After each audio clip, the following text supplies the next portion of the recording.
اور اب ان کے بیٹے بھی کر رہے ہیں، اور بالخصوص حسین بخش مغل صاحب جو ہیں، ان کے بھائی، جو کہ کسی تعارف کے محتاج نہیں ہیں، پہلے بھی علاقے کی بہتری کے لیے کام کرتے رہے ہیں اور اب بھی کر رہے ہیں۔ مالک کائنات ان کو مزید اس کام میں برکتیں عطا فرمائے اور ان کو اچھے کام کرنے کی توفیق عطا فرمائے۔ میں گزارش کروں گا ہمارے وائس چیئرمین عثمان منیر کیانی صاحب سے کہ اب آپ گفتگو فرمائیں۔ اعوذ باللہ من الشیطان الرجیم، بسم اللہ الرحمن الرحیم۔ حارث بھائی نے اور خاور بھائی نے میرا شارٹ سا انٹروڈکشن آپ کو کروا دیا۔ میں عثمان منیر کیانی سیاسی طور پہ 13 سے 14 سال سے وابستہ تھا پی ٹی آئی سے، اور میں تقریباً رواد کے بانی ورکرز میں تھا۔ تو ایون ماضی میں مجھے بہت سے ضلع لیول کے عہدے بھی دیے گئے، اور بہت سے ہم نے ایفرٹ کی اس پارٹی کو رواد میں اجاگر کرنے والے ہم لوگ تھے۔ آپ کو ساروں کو پتہ ہے کہ بنی سراں سے ایک مضبوط دڑا تھا جو پوری رواد سے پی ٹی آئی الیکشن تو نہیں جیت سکا، لیکن نیچے دونوں وارڈ سے وہ پی ٹی آئی ایک واضح اکثریت سے الیکشن جیتی تھی۔ اس سارے پس منظر میں ہم نے تقریباً ماضی کے 3-4 ماہ میں یا 6 ماہ میں تقریباً 5 سے 10 ایف آئی آرز کا بھی سامنا کیا، اور دھرنوں میں ہم نے فرنٹ لین پہ جا کے لڑے بھی خان کے لیے، اور بہت کچھ کیا۔ ہمارے ایون کہ ہم نے ایک بغاوت کی اپنی برادری سے، جو کہ سابقہ وہ سارے پیپلز پارٹی سے بلونگ کرتے تھے، تو ہم نے ایک یوتھ کا دھڑا پورا پی ٹی آئی میں شامل کیا، جس نے ایک تقریباً پورے ایریے میں نا سب سے واضح اکثریت سے ووٹ لے کے ان کو کامیاب بنایا۔ لیکن ابھی جب بلدیات کا اعلان ہوا تو اس سے پہلے ہمیں یقین دہانی کرائی گئی کہ بنیادی ورکرز کو ہی ٹکٹ ملے گی۔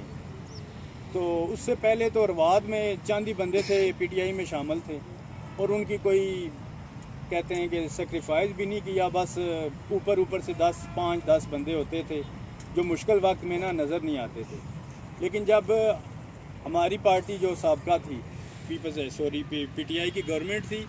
تو ان کا ایک ڈکلائن آ گیا مہنگائی کی وجہ سے۔ بہت سی چیزیں ایسی تھیں کہ جس کی وجہ سے لوگ ان سے تھوڑا سا کترانا شروع ہو گئے، تو ہم اس مشکل وقت میں بھی کھڑے تھے۔ جب 6 ماہ بعد حکومت چینج ہوئی تو پی ایم ایل این کا دور آیا، تو دوبارہ سے اس دور میں تو آپ نے سب لوگوں نے دیکھ لیا کہ مہنگائی تو طوفان آ چکا ہے۔ ایک تو ہوتا ہے نا کہ ایک سٹیپ وائز پہلے مہنگائی چلتی تھی، اب جو چیز 20 کی تھی وہ تقریباً 120 کی ہو گئی ہے۔ تو اس مہنگائی کو دیکھتے ہوئے دوبارہ سے ایک کلائمیکس آیا، جو ایک پی ٹی آئی کا پھر سے جو گراف اوپر گیا، تو جو فصلی بٹیرے تھے کچھ رواد میں، انہوں نے پھر نہ پی ٹی آئی کے ٹکٹ کے لیے ایک ریس لگانا شروع کر دی، اور چند جو کہتے ہیں کہ کرپٹ لوگ بھی کہہ سکتے ہیں آپ ان کو، ماضی میں بھی وہ پارٹی سے بغاوت کرتے رہے، تو باوجہ کچھ سیاسی مجبوریاں انہوں نے کڈنیپ کر لیا کچھ بندوں کو، جس وجہ سے میرے خیال سے ٹکٹ بالکل میرٹ کے خلاف دیا گیا۔ چیئرمین صاحب، اس میں ذکر کر دیں آپ کہ جن لوگوں کو ٹکٹ ملا ہے ان کے پاس پارٹی کی ممبرشپ تک نہیں ہے، اور جس بندے کو ارشد رحمان صاحب کو ٹکٹ دیا گیا، وہ ہماری پارٹی پہلے چھوڑ کے جا چکے تھے کچھ دن رہ کے، دوبارہ انہوں نے ممبرشپ بھی نہیں حاصل کی، اور ہم لوگ سارے پرانے عہدیدار بھی تھے اور 13-14 سال سے اسٹرگل بھی کر رہے تھے، تو ہماری قربانیوں کے پس پردہ ڈال کے انہیں ٹکٹ میرٹ کے خلاف دیا گیا، جس کی وجہ سے ہم سارے بنی سراں سے پورا دڑا اس میرٹ کے خلاف کھڑے ہو گئے۔ پارٹی کے خلاف نہیں، لیکن جو لوگ پارٹی ضلع لیول پہ چلا رہے ہیں ان کے خلاف ہم نے ایک بغاوت کی ہے، اور ہم آزاد پینل میں ہم نے دیکھا کہ ارشد رحمان سے 100 درجے قاسم حنیف صاحب بہتر ہیں، اور ان کی سابقہ ایک سیاسی پس منظر بھی ہے، سیاسی بیک گراؤنڈ بھی ہے، اور ہم ان کے ساتھ مل کے ایک اچھا پینل بنا کے جو ہے الیکشن جیت بھی سکتے ہیں۔ اور ابھی موجودہ صورتحال میں پی ٹی آئی کی ہمارے مائنس ہونے پہ پوزیشن اتنی بری ہو گئی ہے کہ سب کو نظر آ رہا ہے کہ وہ چوتھی پوزیشن پہ ہی رہیں گے، اور الحمدللہ ہمارا پینل ایک اچھے کمپٹیشن کے مقابلے میں کھڑا ہے، اور سب کو نظر آ رہا ہے کہ بنی سراں میں بھی ہماری اکثریت ہے، رواد میں بھی 2 وارڈز میں، اور الحمدللہ آپ لوگوں نے یہ جو تعاون کیا ہے سائڈوں سے، ہمیں چند ووٹ بھی اگر پڑ گئے تو انشاءاللہ ہماری کامیابی اور پھر میں سارے دوست تقریباً چہرے دیکھے سنے، ادھر ہی میں کھیلتا بھی رہا ہوں، پڑھتا بھی رہا ہوں، اور امید ہے کہ کچھ یہ بلدیات ویسے بھی ایک شخصیت کا الیکشن ہوتا ہے۔ بسم اللہ الرحمن الرحیم۔ شروع کرتا ہوں اللہ کے بابرکت نام سے جو غفور الرحیم ہے۔ آپ لوگ زیادہ تر جو بھائی بیٹھے ہوئے ہیں، میں ان کے چہروں سے آشنا ہوں۔ جو مجھے نہیں جانتے ان کو میں اپنا تعارف کرائے دیتا ہوں۔ میرا تعلق ایک سیاسی گھرانے سے ہے۔ میرے والد صاحب سابق چیئرمین یو سی روات رہے ہیں، اور اللہ پاک کا شکر ہے کہ ریڈیو کالونی کے وہ بھائی، کچھ بندے تو یہاں سے چلے گئے ہیں لیکن کچھ ابھی بھی یہاں موجود ہیں۔